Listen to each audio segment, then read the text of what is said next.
नमस्कार, आप देख रहे हैं न्यूज प्लस 21। मैं हूं आपके साथ ललिता चक्रधारी। पटना एयरपोर्ट पर देर रात इंडिगो की एक फ्लाइट टेक ऑफ करने के लिए पूरी तरह तैयार थी।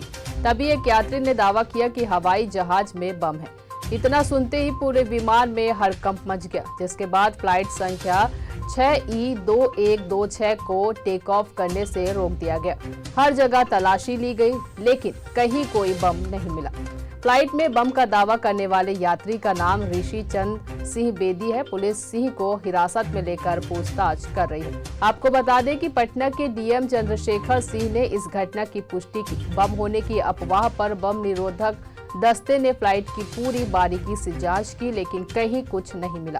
हालांकि एहतियात के तौर पर उड़ान को रद्द कर सभी यात्रियों को हवाई जहाज से उतार लिया गया था। इस पूरे मामले पर एयरपोर्ट पुलिस का कहना है कि फ्लाइट में बम होने का दावा करने वाले ऋषि सिंह की मानसिक हालत खराब है और हो सकता है कि इसी के चलते उन्होंने ऐसा किया हो। ऐसे ही जानकारी से लगातार अपडेट रहने के लिए देखते रहिए न्यूज प्लस 21, आपके हक की बात।